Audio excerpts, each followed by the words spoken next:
All right, ladies and gentlemen, here we are, man. Last PowerPoint of the week, last screencast of the week. Boom, we got to do Truman. I'm sorry, we finished Truman. We got to do Eisenhower and the Cold War now. Eisenhower was obviously a great war general, man. We know that. But he goes ahead and parlays that fame into becoming a president. When this PowerPoint's over, you should be able to explain how the events of the Eisenhower presidency continued to contribute to the Cold War, how he actually extended it a little bit. And then students should be able to explain how the Cold War led to technological innovations. Like the internet comes from the Cold War, essentially. And space travel comes from the Cold War because we figured out how to shoot these nuclear missiles in outer space and drop them on each other's head. And then we figured out, wow, man, we can travel the cosmos by doing the exact same thing. So a lot of cool things happened for the Cold War. And luckily, none of us got nuked off the face of the earth. In 52, Eisenhower gets elected. He is taking a strong stand against communism. He actually was on the front lines in Europe and able to see the communism himself. So he understands kind of what he's up against. He invests in ICBMs. Now, that stands for Intercontinental Ballistic Missile. The ICBMs are what I was talking about when we shoot them into outer space and bring them back into the atmosphere. This is what led to space travel. So this is an unbelievable technological innovation. The fact that we figured out, hey, man, we can actually get something in outer space, have it orbit, and then drop back on our heads. In foreign policies, he used a veiled threat of nuclear war to achieve brinkmanship. Brinkmanship is you're going to go right up to the edge of nuclear war, man. You're going to say, hey, man, you do that again, I'm going to blow you up. And they say the same thing, and then everybody kind of backs off. You go to the brink of nuclear war, but you don't quite go there. In the case of a Soviet attack, we would use massive retaliation, or what's known as mutually assured destruction, or MAD. We had a nuclear triad.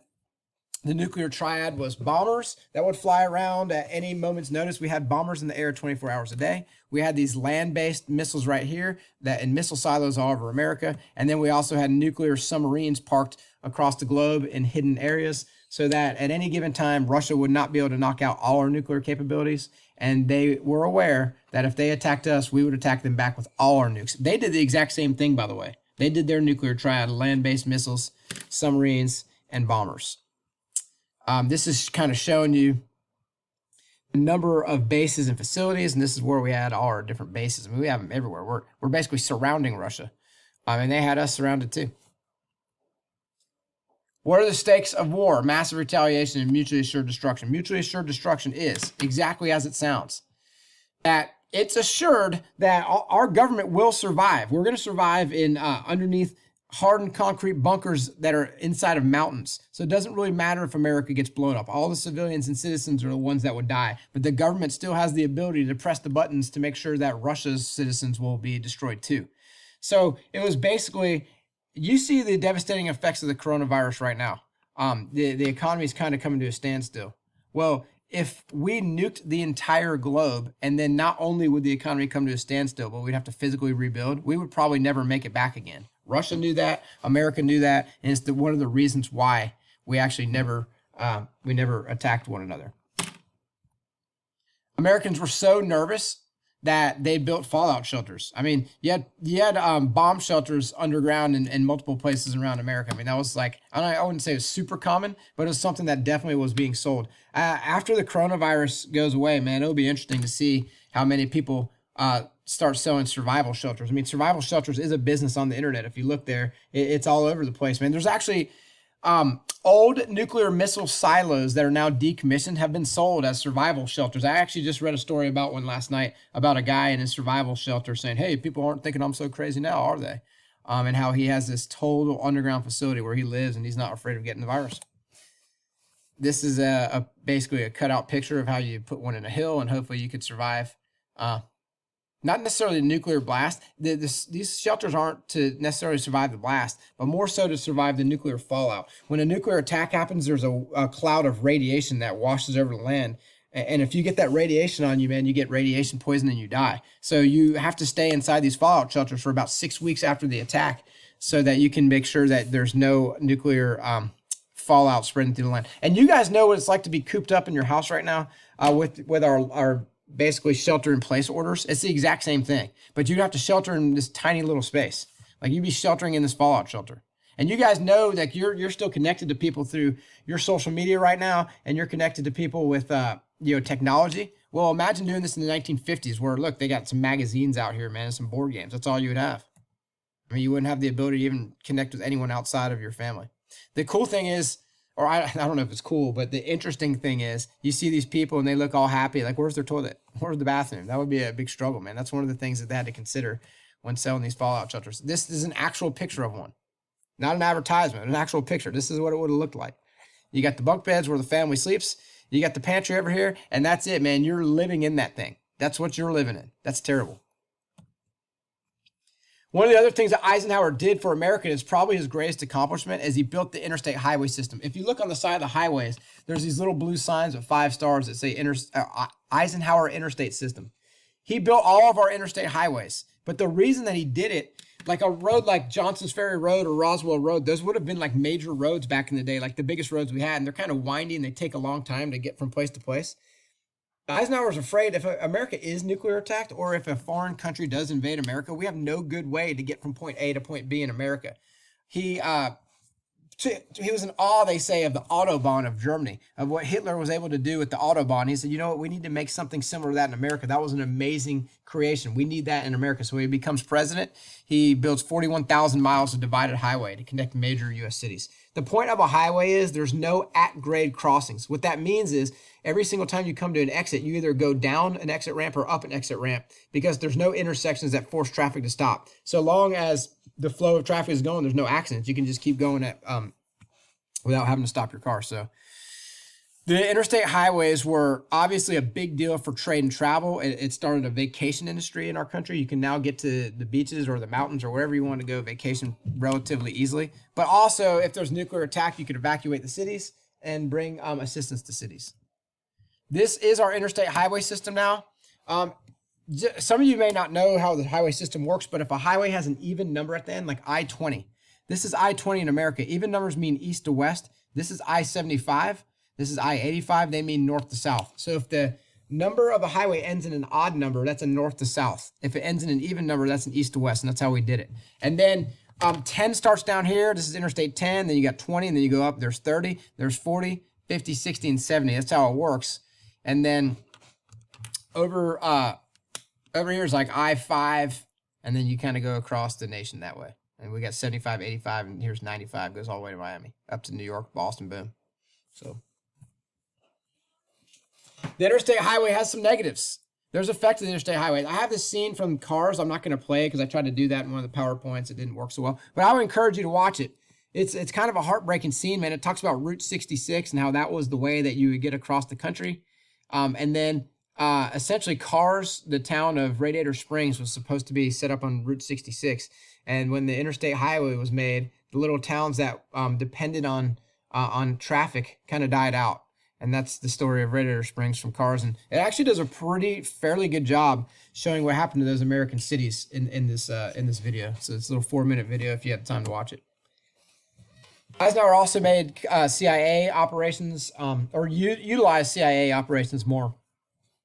It was already made, but he utilized them more. In addition to relying on nuclear weapons, he increased the role of the CIA. So they would spy on the foreign nations. We have CIA all over the globe right now. The CIA is in pretty much every country. They do covert ops. They help us to understand situations in countries and help presidents make the proper responses to situations through the knowledge that they gain.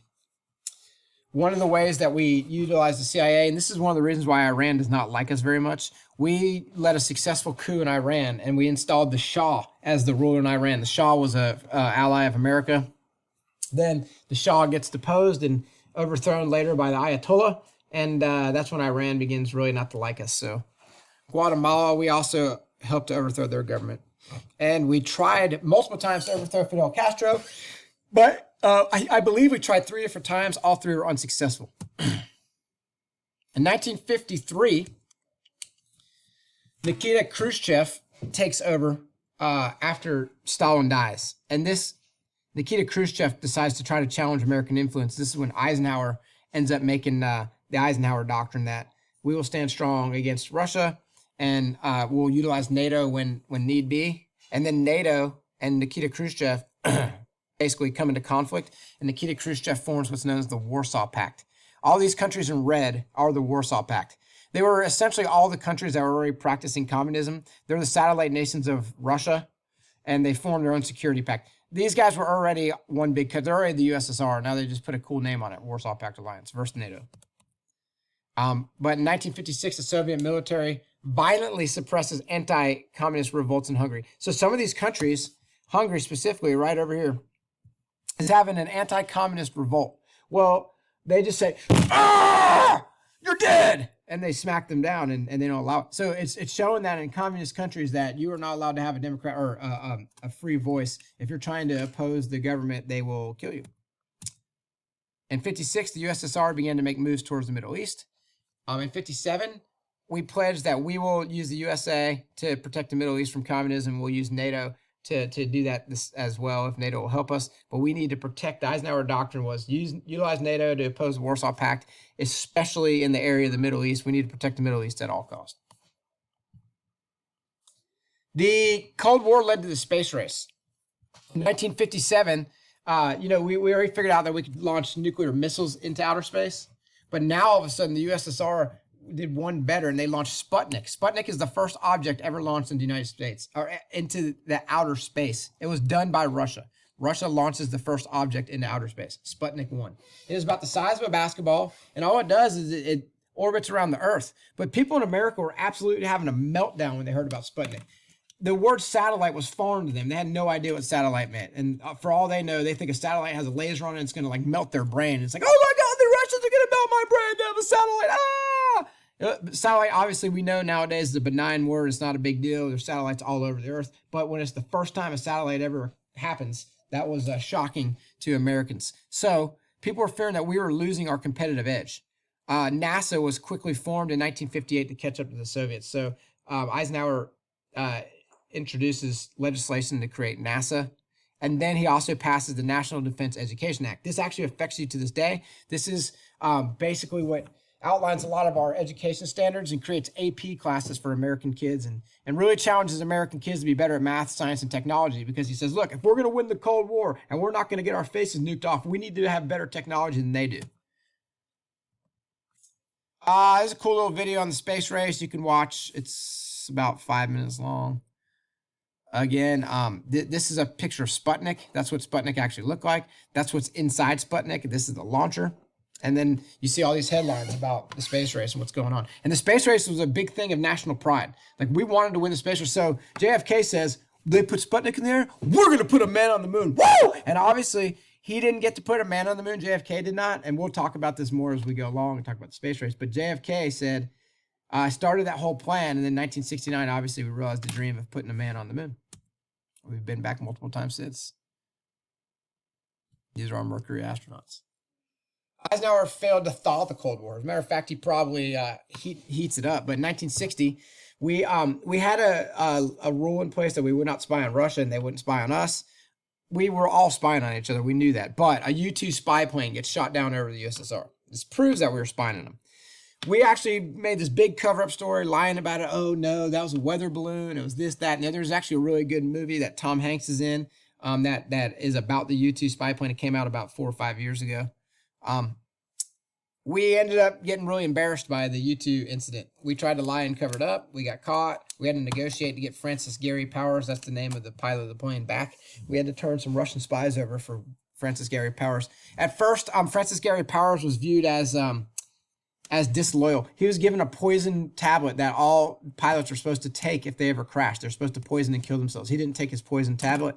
The American CIA was really frustrated with him for not doing so. Eventually, people realized, you know what, the guy's actually a hero, okay? Francis Gary Powers is an American hero, not an American villain. Before leaving office, he warns about the military-industrial complex. Basically, what that means is a lot of businesses are going to want us to be in wars because when we go to war, businesses make a lot of money. He warns against that. He says, don't let the businesses drive us into wars to make military equipment just because that makes them money. The U-2 incident, Francis Gary Powers. Nuclear warheads. Obviously, we stockpile lots and lots and lots of warheads during this time. By 1960, the Cold War remains the major focus. Truman contained communism. Eisenhower used the CIA and brinkmanship to limit Soviet influence. We passed the Eisenhower Doctrine to protect the Middle East. And people are still anxious because of McCarthyism and nuclear war. These are the events that occur in Eisenhower's presidency. Please do your flip grid on these. I have 3, 2, 1 videos.